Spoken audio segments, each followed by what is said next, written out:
কুষ্টিয়া দৌলতপুর উপজেলার আদাবাড়িয়া স্কুল পাড়া গ্রামের দিনমজুর নান্নু আলী ও রুমন হোসেনের বসত বাড়ি আগুনে পুড়ে ছাই হয়ে গেছে। বুধবার 24 এপ্রিল দুপুর আনুমানিক 2টার পরে বৈদ্যুতিক শর্ট সার্কিট থেকে আগুনের সূত্রপাত হয়ে এই ঘটনা ঘটে। দৌলতপুরে ফায়ার সার্ভিসের কোনো স্টেশন না থাকায় আগুন নিয়ন্ত্রণ করেন এলাকাবাসী। নান্নু আলী আদাবাড়িয়া স্কুল পাড়া গ্রামের মৃত নাসির উদ্দিনের ছেলে ও রুমন হোসেন ফারুক আলীর ছেলে। এ বিষয়ে রুমন হোসেন ও তার পরিবারের লোকজন বলেন, বুধবার দুপুরে হঠাৎ বৈদ্যুতিক শর্ট সার্কিট থেকে আগুনের সূত্রপাত হয়ে আমাদের দুই পরিবারের নগদ অর্থ সহ ঘরে থাকা সকল আসবাবপত্র পুড়ে ছাই হয়ে গেছে।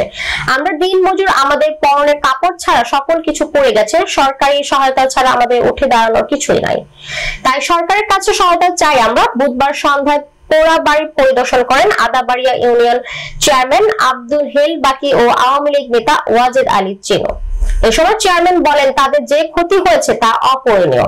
আমি বিষয়টি নিয়ে ইউএনও স্যারের সাথে কথা বলেছি। তিনি পোড়া বাড়ির ছবি সহ আবেদন করতে বলেছে। আবেদন পেলে সরকারিভাবে সহযোগিতা করা হবে বলে আমাকে আশ্বস্ত করেছে।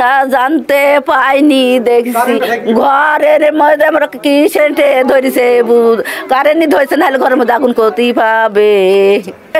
আমি হলে 25 মণ হলে ধান চাল, 25 মণ ধান চাল আর 3 লাখ টাকা, আর এই যে পাগলির হলে 1 লাখ টাকা। ঘরের জিনিসপাতি খাট চুকেস যাবতীয় যা জিনিস ছিল সব। বেলা 2টার সময়তে নাসির উদ্দিন নান্নু, মোহাম্মদ নান্নু হক, তার বাড়ি এটা। আর নান্নুর একটা বোন প্রতিবন্ধী পাগলি, উনি ঘরে থাকে। ওর হয়েছে ঘরে 1 লাখ টাকা ছিল, আর হয়েছে আমার ভাই টাকা তুলে নিয়ে আসলো 3 লাখ টাকা মতো। এইসব টাকা থুই আপনাকে দেখালাম, ছবি তুললেন, সব কিছু শেষ, ঘর শেষ, মানে আসবাবপত্র যা ছিল একটা কিছুই আমরা বার করতে পারিনি। বিসমিল্লাহির রহমানির রহিম। আমি মোহাম্মদ আব্দুল বাকি, চেয়ারম্যান 11 নম্বর আদাবাড়িয়া ইউপি, দৌলতপুর, কুষ্টিয়া। আমার ইউনিয়নের মধ্যে আদাবাড়িয়া গ্রাম 5-6 নম্বর ওয়ার্ড। এখানে একটি বাড়ি বিদ্যুৎ থেকে শর্ট সার্কিটে থেকে আগুন হয়।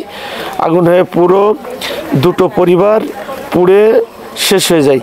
যে আমাদের এহেন পরিস্থিতিতে আমি ইউনো স্যারকে অবগত করিয়েছি। উনি দুঃখ প্রকাশ করেছেন এবং আমাকে জানিয়েছেন যে আপনি তাদের নাম ধাম সহ পুরো ঠিকানা দিয়ে আমাদের বরাবর একটি দরখাস্ত লিখেন। রাষ্ট্রীয়ভাবে সরকারিভাবে আমরা যতটুকু পারি আমরা সহযোগিতা করব।